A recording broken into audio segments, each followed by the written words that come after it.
दोस्तों कहते हैं कि भूत पिशाच जैसी चीजें अक्सर हमारी इस धरती पर मौजूद नहीं होती, लेकिन कुछ लोग इन चीजों के ऊपर विश्वास भी जताते हैं और उनकी अजीब अजीब कहानियां हमारे सामने प्रस्तुत करते हैं। वैसे तो दुनिया में कई सारे रहस्य हैं जिनके ऊपर विश्वास करना थोड़ा मुश्किल होता है, लेकिन जब वास्तविकता से संबंध हो तब एक इंसान को समझ आता है कि आखिर सच्चाई और कल्पना में क्या फर्क होता है। आज की कहानी बहुत ही स्पेशल होने वाली है, तो आप इस कहानी को पूरा एंड तक जरूर सुनिए और चैनल पर पहली बार आए हो तो चैनल को सब्सक्राइब कर ले, बेल नोटिफिकेशन को भी ऑन करना ना भूले। दोस्तों, हिमाचल प्रदेश के सोलन जिले में स्थित है बड़ोग रेलवे स्टेशन। ये देश के सबसे डरावने रेलवे स्टेशनों में से एक है। हिल स्टेशन पर मौजूद ये रेलवे स्टेशन दिखने में तो बहुत खूबसूरत है। यहाँ का प्राकृतिक सौंदर्य देखकर आपका दिन बन जाएगा, लेकिन जैसे ही रात होती है तो कहा जाता है कि यहाँ पर रात में भूत नजर आते हैं। इस स्टेशन के पीछे की भूतिया कहानी मशहूर है, तो आइए जानते हैं इस स्टेशन से जुड़ा हुआ एक खौफनाक किस्सा जो कि आज भी लोगों की जुबान पर जब आता है तो उनके रोंगटे खड़े हो जाते हैं। तो ये साल 2019 का दौर था जब सलीम बागड़ी नाम के एक लड़के ने पैरानॉर्मल एक्टिविटी से सामना किया था। कहते हैं कि इस स्टेशन की एक कोई बेहद पुरानी कहानी है और इस पुरानी दास्तान के चलते ये स्टेशन आज भी हॉन्टेड कहलाता है। आगे की पूरी कहानी हम सलीम भाई की दृष्टि से सुनते हैं। हेलो दोस्तों, मेरा नाम सलीम बागड़ी है और सफर करना मेरी एक आदत है। असल में मैं लोगों का इंटरव्यू लेने के लिए रात या दिन में कभी भी निकल सकता हूँ। इसी बीच मुझे पता चला कि कुछ ही दिनों पहले बाढ़ के चलते लोगों के घरों का नुकसान हुआ था, जिस वजह से कंपनी ने मुझे इमरजेंसी वहां पर भेजने का फैसला किया। अब उस दिन मेरे पास गाड़ी की कोई सुविधा नहीं थी और मेरी पूरी टीम पहले से ही निकल चुकी थी। ऐसे में मुझे ट्रेन से होते हुए निकलना था और कल दोपहर 2 बजे इंटरव्यू लेना था, इसलिए मैं अपना सामान लेकर सीधा रेलवे स्टेशन पर पहुंच गया। जब मैं स्टेशन पर पहुंचा तो शाम के 5:30 बज रहे थे, लेकिन अभी तक ट्रेन का कोई ठिकाना नहीं था कि आखिर कब ट्रेन स्टेशन पर पहुंचेगी। बहुत देर तक वेट करने के बाद मुझे पता चला कि आज ट्रेन मिस हो गई है। जैसे ही मुझे यह पता चला तो मेरा तो दिमाग खराब हो गया। उसके बाद मैं जल्दी से किसी टैक्सी को ढूंढने लगा, लेकिन वहां कोई भी उस जगह के लिए जाने वाला नहीं था जहां पर मुझे जाना था। बहुत देर तक सोच विचार करने के बाद मैं पैदल पैदल अपना सामान लेकर उस स्टेशन से निकलने लगा। तभी मुझे इस स्टेशन के ऊपर सफेद टोपी वाला आदमी चाय बेचता हुआ नजर आया। मैं उस आदमी के पास गया और बोला, अरे भाई साहब, मुझे ना शीतल शहर जाना है। मेरे मुंह से यह सब सुनते ही उस आदमी ने मेरी तरफ देखा और कहा, मुझे नहीं पता। उसका यह कहने का तरीका थोड़ा अजीब सा था, पर फिर मैं उस आदमी से बोला, देखिए भाई साहब, मुझे बहुत लेट हो रहा है और यहाँ से कोई ट्रेन भी नहीं जाएगी, तो कृपया करके आप मुझे बता दीजिए। मैंने उसके सामने इतनी रिक्वेस्ट की थी कि उसने मुझे हाथ से जोर से धक्का मारा और धक्का मारते ही मैं पीछे की तरफ गिर पड़ा। सच में उसके हाथ में बहुत ताकत थी, पर मैं फिर से किसी तरह से उठा और उस आदमी पर भड़कते हुए बोला, तूने मुझे धक्का क्यों मारा? मैंने तुझसे पूछा ही तो था। पर न जाने क्यों वह मेरी बात पर ध्यान नहीं दे रहा था। जब मैंने उस स्टेशन पर इधर उधर गौर किया तो पाया कि स्टेशन के सारे मुसाफिर वहां से गायब हो चुके थे। एक एक करके सारे यात्री या तो स्टेशन छोड़कर निकल चुके थे या फिर अपने सफर के लिए वह ट्रेन पकड़ चुके थे। स्टेशन पर महज कुछ गिने चुने ही यात्री थे। रात की लाइट में जगमगाता हुआ वह स्टेशन बहुत ही खूबसूरत लग रहा था, लेकिन उसके साथ ही वो उस वीरान हालत में थोड़ा भयानक भी लग रहा था। इतने में ही मुझे पीछे से एक आवाज आई, भाई साहब, रात के 11 बजने वाले हैं और आप अभी भी स्टेशन पर ही हो। आपको पता नहीं है ये स्टेशन रात में कितनी ताकतों में समाहित हो जाता है। उस आदमी की बात सुनते ही मैं पीछे घुमा तो पाया कि वहां एक हट्टा कट्टा नौजवान था जिसकी उम्र 25 साल के लगभग की थी। मैंने उस लड़के से कहा, देखो भाई साहब, मुझे जल्दी से जल्दी शीतल शहर जाना है और यहाँ से मुझे किसी साधन की जरूरत है। अगर आपको पता हो तो आप मुझे किसी टैक्सी स्टैंड के बारे में बता दीजिए ताकि मैं जल्दी से जल्दी निकल जाऊं। मेरी बात सुनकर उस लड़के ने कहा, देखिए भाई साहब, मुझे नहीं लगता अब आप इस स्टेशन से बाहर जा पाएंगे, क्योंकि अगर आप बाहर गए तो फिर हो सकता है आज आपकी जान को खतरा हो। उसकी बात सुनते ही मैं उलझन में पड़ गया। तभी उसने मुझे इशारा करते हुए कहा, वो देखो, वो लोग भी आपकी तरह इस स्टेशन पर फंस गए थे और आज तक उन्हें यहाँ से कोई बाहर नहीं निकाल पाया। खैर, अब तो वो लाश बन चुके हैं। जैसे ही मैंने उस तरफ देखा तो पाया कि वहाँ 6 से 7 मजदूर काम कर रहे थे। खैर, मुझे उस आदमी की बातों में बेवकूफी ज्यादा ही नजर आ रही थी, इसलिए मैंने उस आदमी से कहा, अरे भाई साहब, क्या आप भी मजाक करते हो? मैंने इतना कहा ही था कि तभी उन लोगों ने अपने कपड़े उतारने शुरू कर दिया। मुझे समझ में नहीं आ रहा था कि वो लोग क्या करने वाले हैं। अब मैं उन्हीं को देख रहा था कि बीच में टोकते हुए उस लड़के ने कहा, अब आप अपनी आंखों से ही देख लीजिए कि आगे क्या होगा। तभी मैंने देखा कि वहां एक लाल रोशनी टिमटिमाने लगी। उस रोशनी को देखकर ऐसा लग रहा था शायद वहां ट्रेन आने वाली है। थोड़ी देर तक वेट करने के बाद एक ट्रेन बहुत ही हल्की रफ्तार में वहां से गुजरने लगी। मैंने देखा कि उन 6-7 मजदूर लोगों ने उस ट्रेन के ऊपर अपने कपड़े उतारकर उसके बगल में फेंकना शुरू कर दिया। जैसे ही वह ट्रेन वहां से गुजरी तो वहां का नजारा देखकर मेरा पूरा शरीर कांप उठा। मैंने देखा कि जिस जगह पर उन्होंने अपने कपड़े उतारकर फेंके थे वहां पर उन सभी की लाश पड़ी नजर आ रही थी। एक बार के लिए तो मेरा दिमाग सनक गया। फिर वह ट्रेन रोशनी में एकदम से गायब हो गई और उस रोशनी के गायब होते ही वहां चारों तरफ एक बार के लिए जोरदार अंधेरा छा गया। ऐसा लगा जैसे स्टेशन की सारी लाइट एकदम से बंद हो गई थी। फिर जैसे ही वापस से वह रोशनी चमकी तो मैंने देखा कि अब सारे मजदूर एक साथ काम कर रहे थे। यह नजारा दिमाग हिला देने वाला था।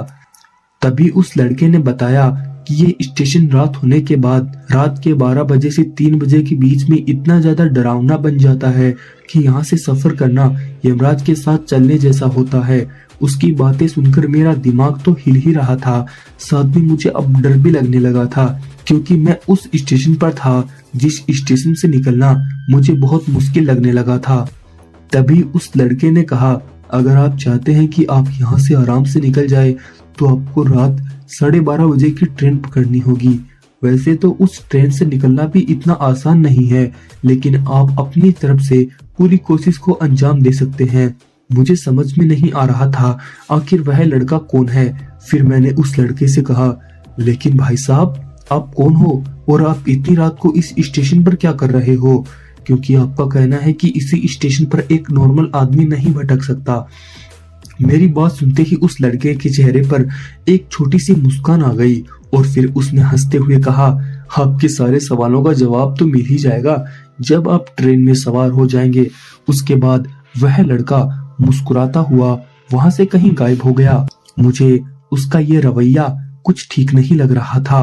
खैर, अब मुझे भी उस ट्रेन के आने का इंतजार था ताकि मैं इस डरावने स्टेशन से जल्दी बाहर निकल जाऊं। उस स्टेशन के एक एक कोने में मुझे काफी ज्यादा डर महसूस भी हो रहा था। थोड़ा टाइम बीता ही था कि तभी मेरे कानों में ट्रेन के हॉर्न की आवाज आने लगी। मेरे हाथ में मेरा सामान भी था, इसलिए मैं जल्दी से जल्दी उस ट्रेन के अंदर सवार होना चाहता था, लेकिन जैसा मैंने सोचा था हुआ बिल्कुल उसका उल्टा। मुझे लगा था कि ट्रेन एकदम यात्रियों से भरी हुई होगी, लेकिन जब ट्रेन मेरे पास पहुंची तो मैं हैरान हो गया। मैंने देखा कि ट्रेन के अंदर बस कुछ गिने चुने यात्री नजर आ रहे थे, बाकी पूरी ट्रेन ऐसे ही खाली दिख रही थी। एक बार के लिए मेरा मन तो नहीं कर रहा था कि मैं इस ट्रेन के अंदर सवार हो जाऊं, लेकिन मेरे पास दूसरा कोई चारा भी नहीं था, इसलिए मैं अपना सामान लेकर उस ट्रेन के अंदर दाखिल हो गया। मैं जिस बोगी के अंदर पहुंचा था वह बोगी भी बाकी बोगियों की तरह एकदम सुनसान पड़ी थी। उसके अंदर भी मुझे ज्यादा लोग नजर नहीं आ रहे थे। उसके अंदर 1-2 जने बैठे हुए थे, लेकिन मुझे उनसे भी थोड़ी घबराहट हो रही थी। फिर मैं किसी तरह एक खाली पड़ी हुई सीट के ऊपर जाकर बैठ गया। और ट्रेन जिस तरफ चल रही थी वहां के आजू बाजू का दृश्य देखने लगा। लगभग 10 मिनट तक ट्रेन रफ्तार से चलती रही। फिर उसके बाद ट्रेन की रफ्तार एकदम से धीमी पड़ी। शायद ट्रेन किसी रेलवे स्टेशन पर रुकने वाली थी। अब मैं सीट पर बैठे बैठे बोर हो गया था। ऐसे में मैं उठा और फिर सीधा दरवाजे पर पहुंच गया। मैं जैसे ही दरवाजे पर पहुंचा तो वहां का दृश्य देखकर मेरा दिमाग उलझन में पड़ गया। मैंने देखा कि ट्रेन एक खद्यान के बगल में रुकी हुई थी। वह खद्यान दिखने में बहुत ही गहरी थी। तभी मुझे ऐसा लगा कि पीछे से किसी ने मुझे पकड़ा हो। मुझे लगा कि शायद वो मुझे धक्का देने वाला है, इसलिए मैंने जानबूझकर अपने आप को पीछे की तरफ धकेल दिया। फिर मैं जैसे ही पीछे जाकर गिरा तो मैंने देखा कि ये वही लड़का था जो मुझे स्टेशन के ऊपर मिला था। उस लड़के को अपने सामने देखकर मेरी आंखें बड़ी बड़ी हो गई थी। फिर मैंने उस लड़के से कहा, तुम इस बोगी के अंदर कैसे पहुंचे? मेरी बात सुनते ही उसने हंसते हुए कहा, थोड़ी देर के बाद तुम्हारे सामने सारे के सारे राज खुल जाएंगे और तुम सब कुछ समझ जाओगे कि तुम किस मुसीबत में पड़े हो। उसकी बात सुनकर मुझे डर भी लग रहा था और साथ ही मेरे अंदर बेचैनी बढ़ती जा रही थी। मुझे समझ नहीं आ रहा था कि आखिर मैं किस ट्रेन में चढ़ गया हूँ और उस स्टेशन पर वह किस तरह का नजारा था। तभी मैंने देखा कि अब ट्रेन ने धीरे धीरे फिर से चलना शुरू कर दिया था। बगल में जो खद्यान बनी हुई थी, उन खद्यान के अंदर मुझे कुछ लोग घूमते फिरते नजर आ रहे थे जो उस ट्रेन को ही देख रहे थे। फिर उस लड़के ने कहा, अरे भाई साहब, बाहर जाकर मत देखिए वरना कोई भूत दिख जाएगा। उसकी बात सुनकर मैं थोड़ा हैरान भी हो रहा था और मुझे डर भी लग रहा था। उस बोगी के अंदर मुझे अब सारे के सारे लोग सोए हुए दिखाई दे रहे थे। थोड़ा टाइम बीता और उसके बाद उस बोगी के अंदर किसी की एंट्री हुई। जब मैंने ठीक से देखा तो पाया कि वहां पर टीटी आया था। टीटी के वहां आते ही मुझे लगा कि मैं उससे सारी बात कर पाऊंगा, लेकिन ताज्जुब की बात तो यह थी कि वह एक बार भी मेरी तरफ नहीं पलटा। वह उन लोगों के पास पहुंचकर बस उनके मुंह को देखता और फिर वापस घूम जाता। पर उस टीटी ने एक बार भी मेरी तरफ ध्यान नहीं दिया और फिर वह मेरे बगल से भी गुजर गया। इसके बाद भी उसने मेरी तरफ नहीं देखा। मुझे यह हरकत थोड़ी अजीब लगी, लेकिन फिर मैंने सोचा कि जिस ट्रेन के अंदर मुझे खुद नहीं पता कि यहाँ क्या चल रहा है, भला वहां पर वो टीटी मेरी क्या मदद कर पाएगा। फिर मैं वहीं मौजूद सीट के ऊपर अपना सर रखकर थोड़ी देर के लिए आंख बंद करने की कोशिश करने लगा। पर जैसे ही मैंने अपनी आंखों को बंद किया तो मुझे ऐसा लगा जैसे कि मेरे पूरे शरीर में सुई चुभ रही हो। मेरा पूरा बदन छन्ना उठा था और फिर मेरी झटके से आंख खुल गई। जैसे ही मेरी आंख खुली तो मुझे अपना शरीर बहुत ज्यादा दर्द में महसूस हुआ। अब मैं इस बात को समझ गया था कि मैं जैसे ही इस जगह पर अपनी आंख को बंद करूंगा तो वैसे ही मुझे अजीबोगरीब और डरावने दृश्य नजर आएंगे। तब तक वह लड़का भी वहां से फिर से गायब हो चुका था। वो इकलौता शख्स था जो मेरी सहायता कर सकता था। ट्रेन के अंदर एक दो जो लोग बैठे हुए थे, अब वह अपनी सीट से खड़े हो चुके थे, लेकिन मैं वहीं का वहीं बैठा हुआ था। तभी मैंने देखा कि उनमें से एक महिला अपनी सीट से उठकर दरवाजे के पास चली गई थी। ट्रेन अच्छी खासी रफ्तार से पटरियों के ऊपर भागती जा रही थी, लेकिन उस महिला को देखकर ऐसा लग रहा था कि उसे ट्रेन की स्पीड से कुछ खास फर्क नहीं पड़ा था। फिर उसने अपना एक पांव बाहर निकाला और वो एकदम से छलांग लगाते हुए भागती हुई ट्रेन से नीचे कूद गई। जैसे ही वो महिला उस ट्रेन से नीचे कूदी तो उसके साथ ही मेरे मुंह से जोरदार चीख निकल गई। मैं जोर जोर से चिल्लाता रहा, लेकिन वहां पर मेरी चीख सुनने वाला शायद कोई नहीं था। उस ट्रेन के अंदर अभी भी एक दो जने बैठे हुए थे, लेकिन मेरी आवाज से मुझे ऐसा लग रहा था जैसे कि वो सभी लोग एकदम नशे में हो और उन्हें मेरी बात का कोई फर्क ही नहीं पड़ रहा हो। कुछ देर तक तो मैं इधर उधर देखता रहा। जब डर हद पार कर चुका था तब मैं सीट के ऊपर अपनी आंख बंद करके भगवान का नाम जपने की कोशिश करने लगा, मगर जैसे ही मैंने अपनी आंखों को बंद किया तो फिर से मुझे ऐसा लगा जैसे कि मेरी बॉडी के अंदर बहुत सारी सुई चुभ रही हो। मैं इतने दर्द में था कि मैं अपने शब्दों में बयां नहीं कर सकता। लेकिन तभी किसी ठंडे हाथ ने मेरे कंधे को एकदम से छुआ और उसके साथ ही मेरी आंख खुल गई। मैंने देखा कि यह वही लड़का था जो मुझे बार बार आश्वासन देता और मुझे शांत करा देता। जैसे ही मैंने उस लड़के को देखा तो मेरे मन में बहुत सारे सवाल खड़े हो गए। तभी उस लड़के ने कहा, तुम्हें याद है जब पहली ट्रेन गुजरी थी तो उन लोगों ने किस तरह से अपने कपड़े उतार कर फेंक दिए थे? अब तुम्हें भी अपने कपड़े उतार कर फेंकना होगा और दूसरे कपड़े पहनने होंगे, तब जाकर तुम्हें सारा रास्ता अपने आप ही समझ आ जाएगा। जैसा उस लड़के ने बताया था मैंने ठीक वैसा ही किया। मैंने अपने कपड़ों को उतारकर ट्रेन से नीचे फेंक दिया और दूसरे कपड़े पहन लिए। जैसे ही मैंने उन कपड़ों को पहना तो मुझे ऐसा लगा कि मेरे शरीर पर किसी ने बहुत ही शीतल पानी उड़ेल दिया हो। एक बार के लिए मेरा पूरा शरीर नॉर्मल हो गया। पहले की तरह अब मुझे उतनी ज्यादा घुटन भी महसूस नहीं हो रही थी। तभी उस लड़के ने मुस्कुराते हुए कहा, मेरा सफर तो खत्म हुआ, लेकिन जाते जाते मैं तुमको एक बात बता देता हूँ। जैसे ही तुम्हें ट्रेन किसी पुराने जंगल में नजर आए तो बिना कुछ सोचे समझे कूद जाना और उस रेलवे स्टेशन से काले रंग वाली बस पकड़ लेना। अगर तुमने किसी गलत बस को पकड़ लिया तो फिर तुम्हारा आखिरी सफर होगा। मुझे डर भी लग रहा था लेकिन साथ ही साथ थोड़ी हिम्मत भी मिल रही थी। इसलिए मैंने अब ठान लिया कि अब जो होगा वो देखा जाएगा। जैसा उस लड़के ने कहा है मैं बिल्कुल वैसा ही करूंगा। धीरे धीरे ट्रेन रफ्तार से आगे बढ़ने लगी और उसके साथ ही मेरे दिल की धड़कन तेज होने लगी। मुझे एक डर सता रहा था कि कहीं अगर मैंने कोई गलत कदम उठा लिया तो फिर मेरा क्या होगा। इतने में ही मैंने देखा कि ट्रेन अब अपनी रफ्तार में गिरावट कर चुकी थी। इसका मतलब साफ था कि ट्रेन कहीं तो रुकने वाली थी। जैसे ही मैंने महसूस किया कि ट्रेन रुकने वाली है तो उसके बाद मैं सीधा सरपट भागते हुए ट्रेन के दरवाजे के पास पहुंच गया। दरवाजे के पास पहुंचते ही मैंने देखा कि वहां पर मुझे अब एक बहुत ही सुनसान सी जगह नजर आ रही थी। चारों तरफ बस अंधेरा ही अंधेरा पसरा हुआ था और साथ ही ऐसा लग रहा था जैसे कि कोई हल्की लाइट ट्रेन से बस थोड़ी ही दूर आगे चमक रही हो। इसका मतलब यही था कि अब वह स्टेशन आने वाला था जिसके बारे में उस लड़के ने मुझे बताया था। मैं बस इसी फिराक में था कि जल्दी से उस स्टेशन पर नीचे कूद जाऊं और किसी तरह अपनी जान बचाकर यहाँ से निकलूं। तभी मैंने देखा कि उस बोगी के अंदर मुझे फिर से चहलकदमी महसूस होने लगी थी। जैसे ही मैंने इधर उधर देखा तो पाया कि ट्रेन का वह टीटी अब दोबारा से उस बोगी के अंदर पहुंच गया था। इस बार उसके हाथ में पेंसिल और कॉपी थी। वो सीधा मेरे पास आया और उसने कहा, तुम्हारी टिकट कहाँ है?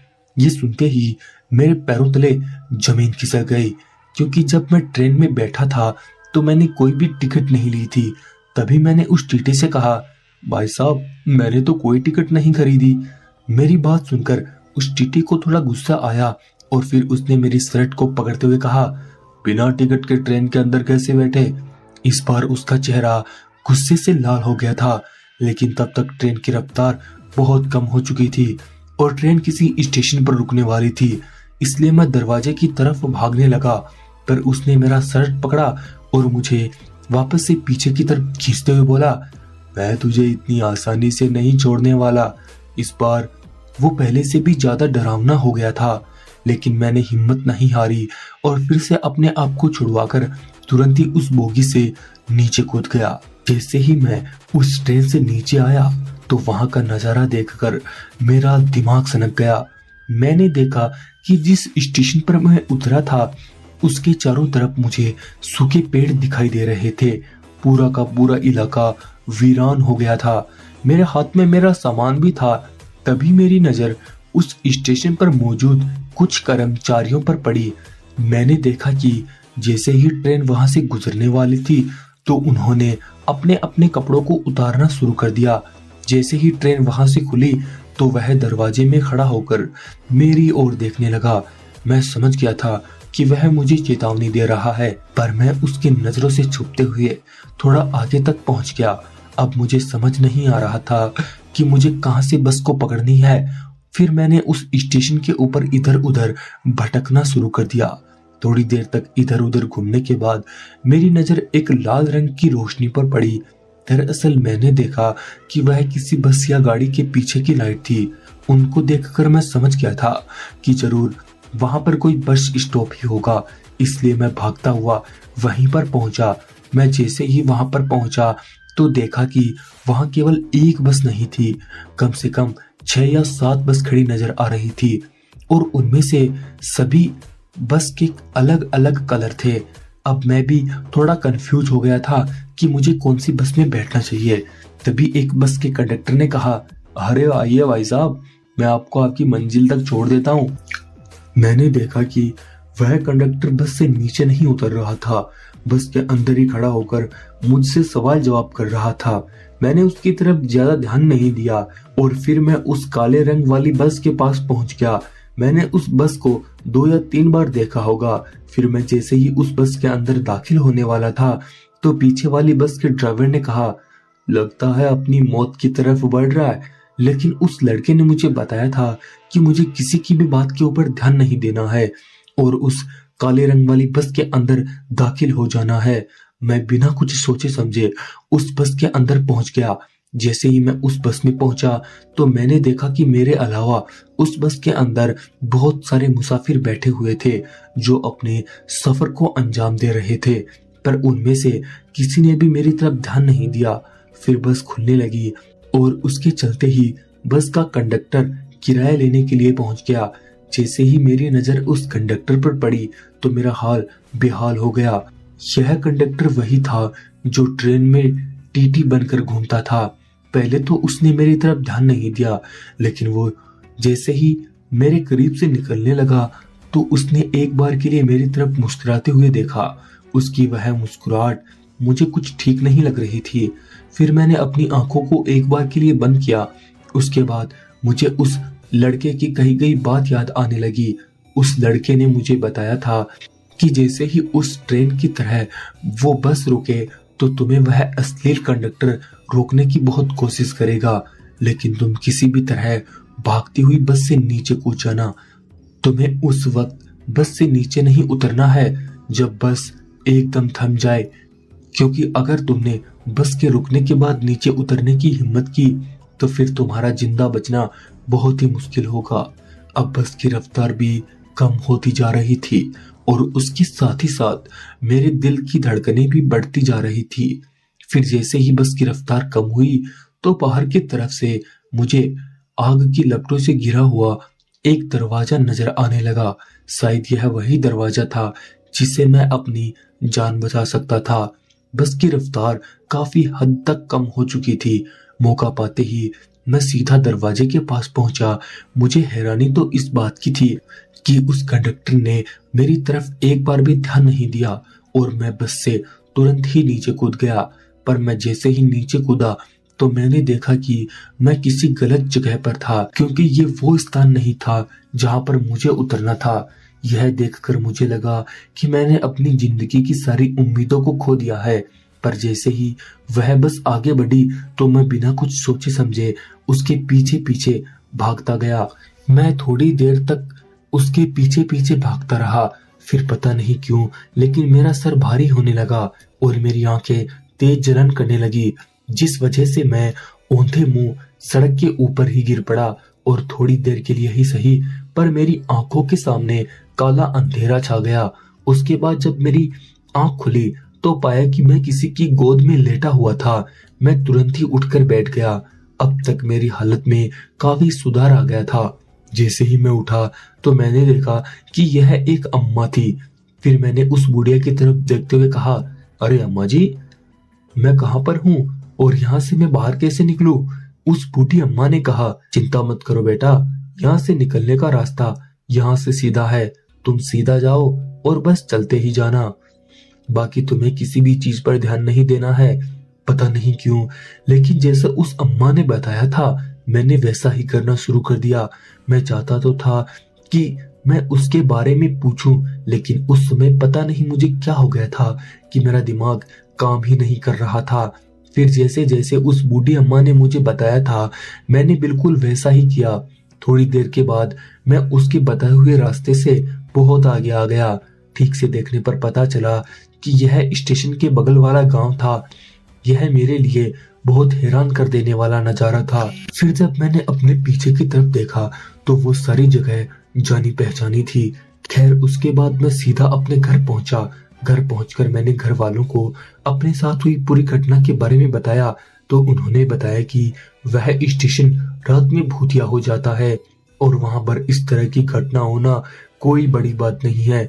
लेकिन दोस्तों वो लड़का और वो बूढ़ी अम्मा कौन थी, ये बात मैं आज तक नहीं जान पाया। बस लोग इतना बताते हैं कि वो स्टेशन हॉन्टेड है। तो दोस्तों इस कहानी में बस इतना ही। मैं आपका दोस्त रवि जल्द ही मिलता हूँ अगली कहानी के साथ।